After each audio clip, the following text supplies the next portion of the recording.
Welcome back to you, pumpkins. We are going through new information regarding the corrupt SEC and them serving Richard Hart. Of course, we are still waiting for a conclusion, but I'm going to tell you right now, friends, I'm just going to rip the band-aid off right now. Remove the SEC, the ecosystem is the same price.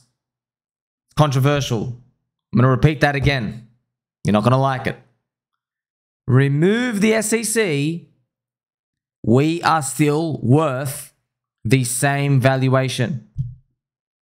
I know it's hard to swallow for a lot of people. I don't give a damn. I've seen this time and time again. Learn from XRP. They beat the SEC. Price went back down. Why?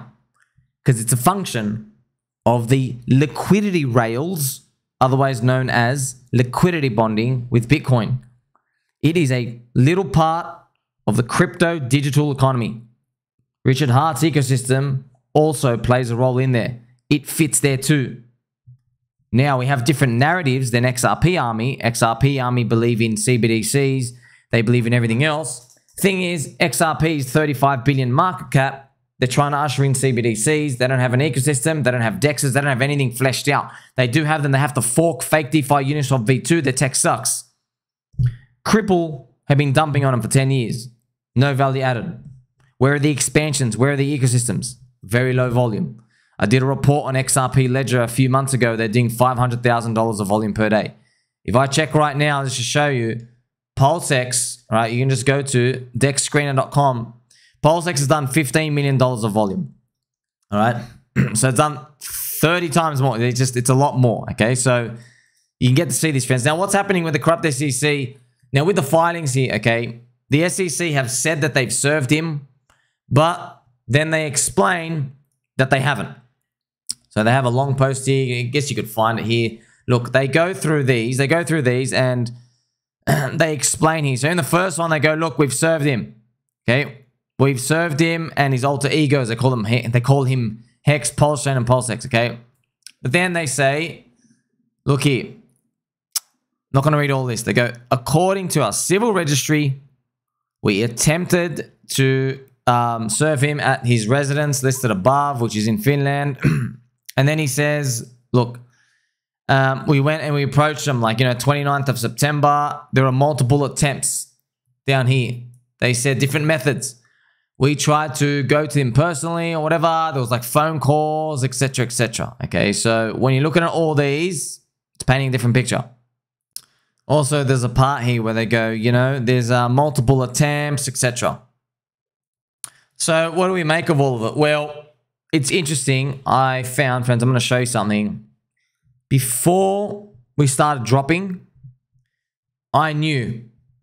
I looked at the weekly charts and I said, man, I've seen this pattern 1,000+ times. When you drop down this much, you don't just re-reverse up on a weekly chart. You don't. Unless you're zombie virus. You don't do it, man. You battle it out. And what I found was, I found it interesting. I said to myself, well, I wonder what narrative will come out and plague the PulseChain community when the red candles start to tip and people realize we are not participating in this little mini bull run that we've had as Bitcoin rushed up to $44,000. And guess what? It's exactly what's been happening. This corrupt SEC FUD comes out. Now, because I am neutral, unbiased, and I'm just sitting here trying to play the game, it doesn't affect me emotionally with this one because I'm thinking, well, why are people panicking that things aren't like he did get served or he didn't get served, right? Some people just say, oh, I want it over and done with, but you can't really control it, friends. Governments move slow no matter what. You're basically locked into it. And then I actually realized, oh, wait a minute. They're just describing the monthly candles. That's it. It's just that we're red. They're like, oh, anything that happens is going to be bad. See, we attached it because the candle was red first, no matter what happened. Whether they could serve him, whether Richard Hart couldn't be served, whether he's like on a plane in a different country, it doesn't really matter. The fact that the prices are down, people are always going to interpret it as bad. Now, if you know, with a little peanut brain here, there's something different going on here because you shouldn't if you want to win in this game, think of these things as bad. You should say, oh, you're cheap. Okay, you see? Different mentality, friends. This is different perspective. And I'm going to crank some music for us, you know.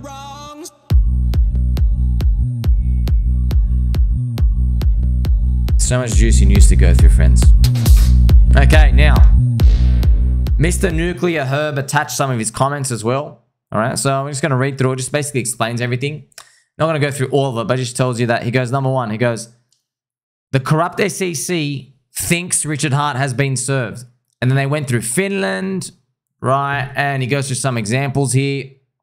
The third one, he says, if he was served on Halloween, October 31st, and the corrupt SEC considers it good service, why haven't they moved for a default judgment? I did a little research, and if you waive a HARG service, you get 90 days, but if you don't, you get 21. So it's all these different types of mechanics going on. Is it happening? Isn't it? It's not worth getting your mentality locked up to these, friends, because there is no, like, the price summarizes everything. I told you this. This is, we have a look at the price chart, and I'll share with you everything I'm talking about when it comes to battling this. Now, this is the price chart right now, and I just want to show you something, okay? See this big fat green arrow, friends? This was the period I was just talking to you about where we were down here, and I was like, you know, I've seen these patterns before, friends. They don't do these. You don't go down, and then they go, whoa, we were actually going up. Okay, that's very rare. Now, yes, there are scenarios where that's happened. They are rare. We always hope we're going to be the one to do it, okay? But rarely we are. Just most of the time, the odds are stacked against it. On average, you should bet against that happening, you know, but don't always give it a 0% chance because you might miss the unicorn run one day. Now, when you're looking at this, how do these usually play out? I mean, it's classic. This is crazy, friends. I'm telling you now. Markets, the same thing, man. It's people's emotions. It's, oh, no, there's a really bad thing that happened. And then like, wait a minute, it's not that bad. Oh, no, it got worse. And then that's actually the range I'm describing here. So really bad thing. Oh, it's not that bad, actually. And then, oh, no, it got worse, right? Which is just a double bottom. That's a double bottom. And then we come back up. Then there's another new good news that comes out. And then maybe that new news gets a tiny bit too euphoric. And then it fizzles out. And then like, oh, okay, so reality kind of sucks now. We're not going to zero, but we're not going up either. And then that washing out eventually is able to be pushed up by a catalyst later on, which is just maybe the catalyst is like, you know, Bitcoin is now touching 50K, for example. You don't really know when it comes to these, but when the sellers are done, the sellers are done. You don't know what all the sellers need to see before they stop selling. You'd never know. You can guess, you know. That's why I was guessing they would stop Bitcoin above 30K. Then we got hit with the corrupt SEC things to kind of like, you know, stretch out the pain.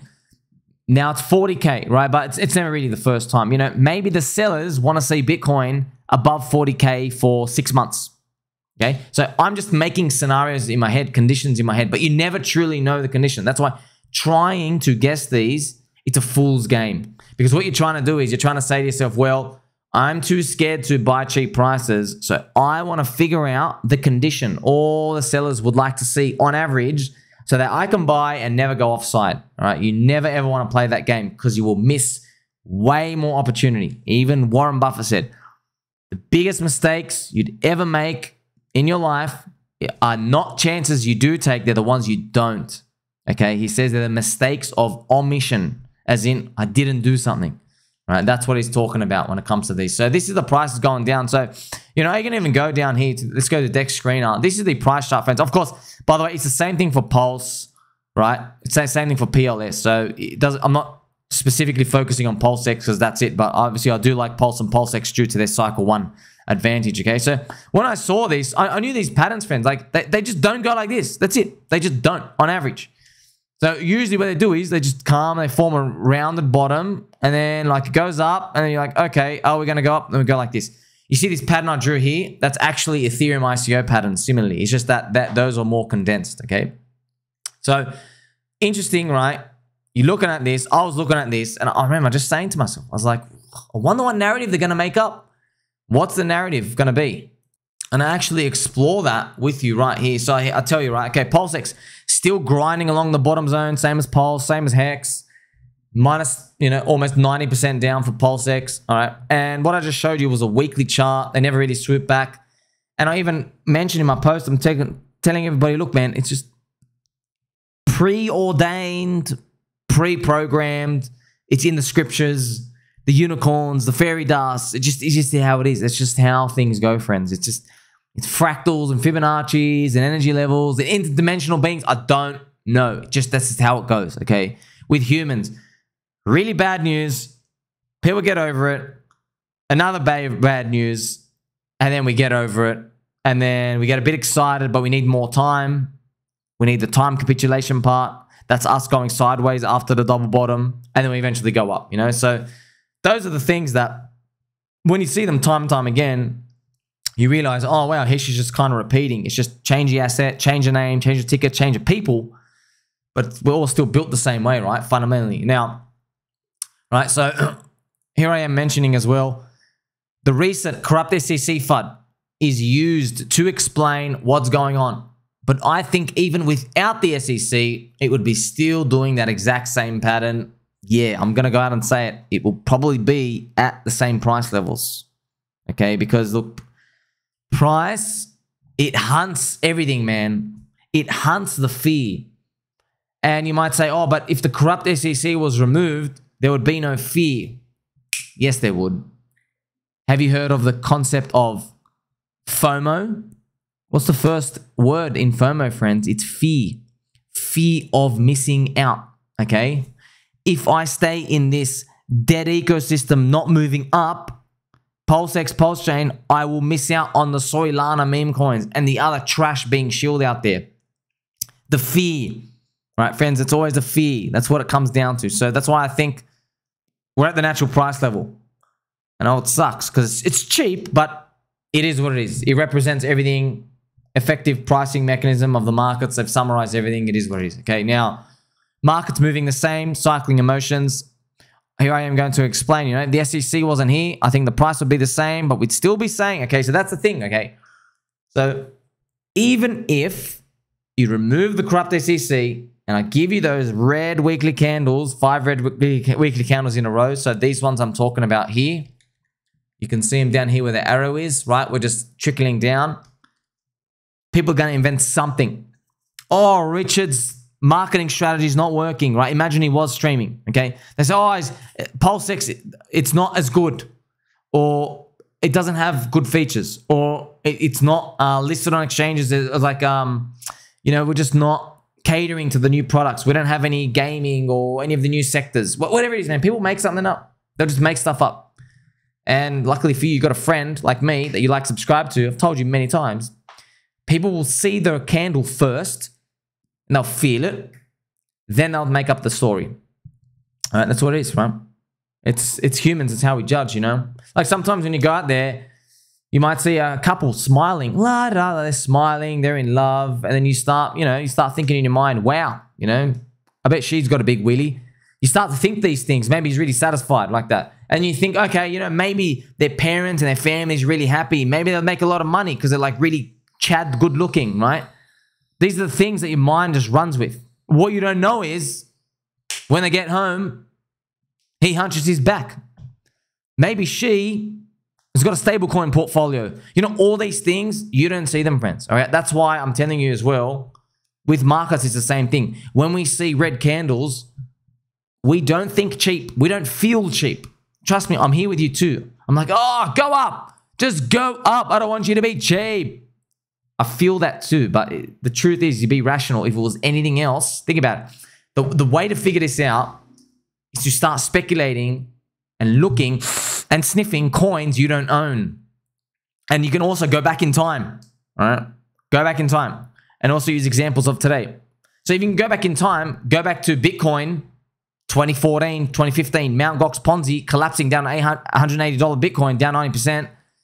What would it be saying? People during that time living day to day will be saying, oh man, I want the candles to go up. I don't want you to be cheap. But you looking at the charts, you're like, oh, there's people who bought at $1,000. That's their chance to buy more before the next cycle. See what I mean? Same thing with like Doge, because you knew Elon Musk was going to shill it. Imagine in 2020, Doge is like down 90%, friends, down absolutely ravaged, down 94%. No one knew it was going to be shield or anything. Just looked like it had a nice chart, maybe, if you're lucky. So that was an opportunity for you to buy more. So, but we don't feel it. If you go back and ask the people holding Doge, oh, aren't you glad Doge is so cheap? Like, they won't believe you. They're like, what are you talking about, man? This thing's going to zero. I feel like it's at zero. I don't feel good. So that's what we might be experiencing right now, even with the corrupt SEC or not. So that's what I was able to predict. Like, I'm just telling you, this is just going to happen. And it is, look, friends, just being honest. When we did the PulseX sacrifice, obviously, everyone's got regrets about them. Everyone. Why? Because it's unlimited sacrifice. That's why. There's no cap.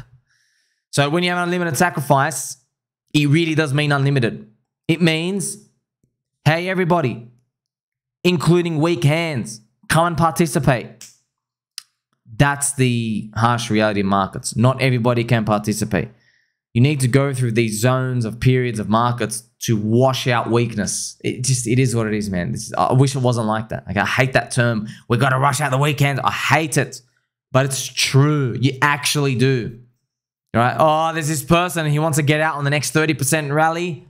Market doesn't give him 30% rally. It gives him a 55% drop, and then it's fast, and then there's a story with it too. So he's like, okay, I'm out. Screw it. Okay, that's what you need to do before you go up. You get rid of him. It transfers from him being impatient to the patient, which is somebody else who's happy to just buy cheap and sit through the pain like us in a mental asylum and hope that things continue to get better. Now, where are we going from here? Of course. So we've gone through this, friends. People just invent a narrative, all right, and washing out weak hands. My speculation, right, is that it's just going to take 2.5 months. Why? All I did was I went to the Chainlink chart, overlay it with HEX. I'm like, okay, Chainlink topped out 5 months before HEX in 2021. So HEX topped out September. We topped out May in Chainlink. So I thought, okay, well, Chainlink just had 5 months of washing out weak hands extra before it started moving up. When did Chainlink start to like make people excited to talk about Chainlink? Very end of October. Basically, it was November. But October was just when I was like, oh, this is the one. I think this is the one. Finally, this is the one. But no one really believed that. Everyone's still in disbelief. So October was when it started to get cute. Okay, so if you just add 5 months to that, friends, so you have all of November, December, January, February, March. That's why I'm hoping maybe March to April, perhaps, right? But once again, we're just guessing, man. I'm guessing squiggly lines, guessing dates. Yeah, it is what it is. We're just throwing it out here. Maybe the time fractal's enough. It'll be interesting, right? After that period of time, if we do go up, remember this, okay, from your friend here. People are going to invent another narrative, okay? Prices will go up. They'll say, oh, Richard looking really favorable for the corrupt SEC. Something will just be invented. You can go back and just listen to my video and go, this is crazy. We need about 5 months to just wash out the weakness because we're just 5 months after Chainlink, right? That's why these things, they're spooky, mysterious, time fractals. We're all synced by energy, all these human emotions. It's just the same thing, man. We're all manipulated and controlled, and we all manipulate each other and control each other. It's like we're just so bruised and battered, friends. It's crazy just how it all works out. And guess what? The prices and the charts are very effective at putting it all into like one number. It's very effective at that, right? But the thing is, of course, there's always people wrong. Why? Because they believe that their emotion. So right now, they're a cuck. So cuck 01 sold PulseX down here, okay? Cuck 01 has sold PulseX down there. 60 billion PulseX. Put $3.5 million in, okay? But cuck 01 feels like a cuck today. And yes, cuck 01 is a cuck. Probably fluked it. You know, I'm just guessing, friends. Don't know. I'm not going to judge, but it feels like the actions of this wallet probably went really hard. They're like, hey, look at this dude with a top hat. This looks like a Ponzi. Let me throw in 10 grand. And they did day one HEX. And guess what? It turned into like 10 million plus with staking yield. I'm just guessing, right? But it's what it feels like, just some of these actions. But now, guess what? They fluked it, all right? So they really did fluke it. Why? Because they only had to go offside for like 40 days, 50 days, okay? So early HEX, nothing to do with now, okay, friends? You know this, okay? You've put in your money, you have to wait forever. You parted with your money, now your money's down. Now you've watched everything else go up without you. It's nowhere near even comparisons, okay? And I just want to beg you, friends, don't compare this to the HEX launch at the start, okay? Just telling you. Richard, maybe, rumor, had 90,000 Ethereum and Ethereum pumped. So everybody gave him ETH at 180 bucks. It pumps to 5K, and along the way, he gets to take profit and pump up the ecosystem. And he was streaming, and he had all these network effects as well coming in from DeFi because people want to earn yield. So he was early to a narrative back then. That's another thing. Just might make a video on this later as well, friends. Just letting you know. So Richard, even though he was saying with HEX, it's competing with Bitcoin, it actually isn't. Okay, HEX is more also, it's a hybrid, right? Part competing with Bitcoin store of value. Also, it's in the DeFi camp, okay? You have smart contracts. 1, you have native staking trustless yield. Number 2, okay?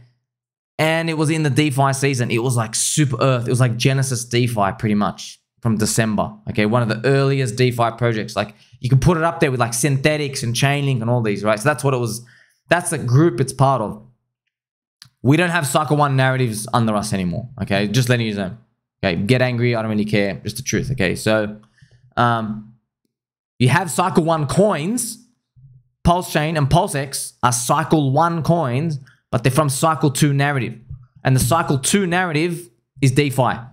Okay, now DeFi includes, you know, money markets, all these other yield stuff, okay? It's just in that category. Oracles, whatever it is, right? So that was the advantage that HEX had. So, if, okay, not only you have the market cap issue and liquidity issues, but, you know, if someone says to you, hey, you're not fighting, but how come things are different? If we do not get everyone's 1,000x that everyone says you're going to get, okay? If we don't get that, you can go back and watch this video in years from now, and I'll tell you why, okay? It's because HEX, when it launched, was a cycle 1 coin of a cycle 1 narrative. It just so happened this cycle 1 narrative took over the industry. Okay, so there you go. You had all this attention and mania. There you go. Okay, so it had a lot of these boosts coming in. Now, we don't have cycle 1 narratives. We haven't invented a narrative, okay? You know, there's going to be something else new. Maybe social finance or something else out there. I don't know what it is, okay? AI, okay? All these things are changing, all right? So, with these narratives, does it really matter? No, you can still win. Okay, that's why you don't know what cycle 1 narratives were going to be back last year, 2022, even this year, 2023, you don't really know.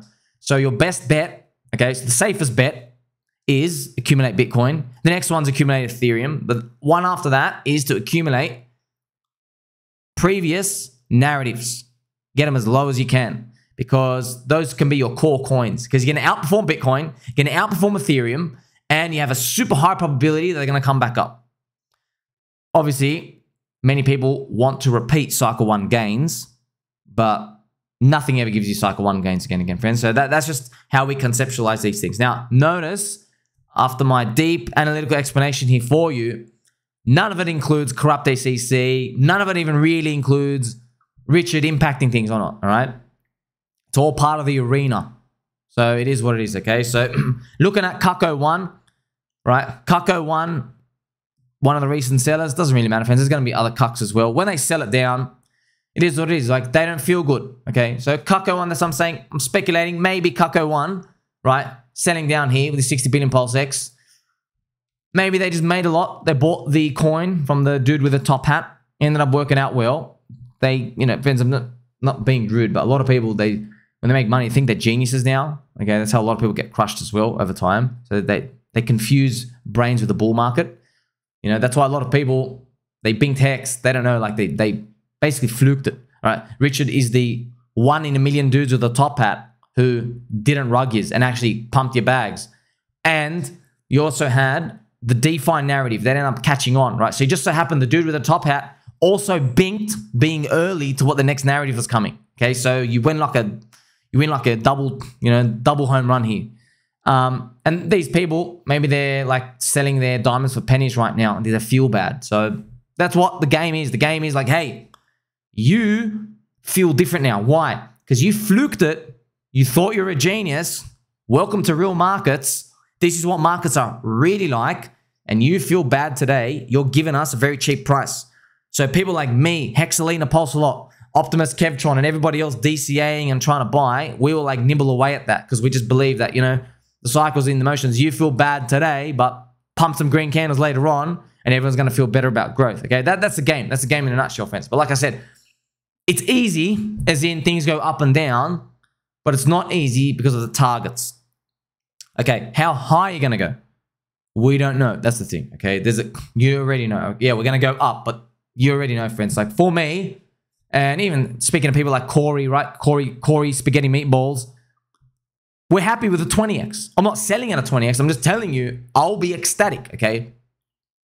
But I know for a fact, at a 20x, many people, they're saying, I'm euphoric, but we've got like another 10x to go, which makes it a 200x. They'll be saying that, okay? I know, I can feel it out there. So it depends, man. Are you going to call it a success or not? If we get there, we don't really know. That's why the best thing is to give yourself a margin of safety.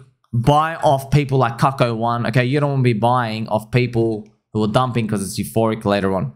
That's what I'm doing. If it doesn't work out, we lose everything, friends. Make sure you like, subscribe, belly button, or catch you soon.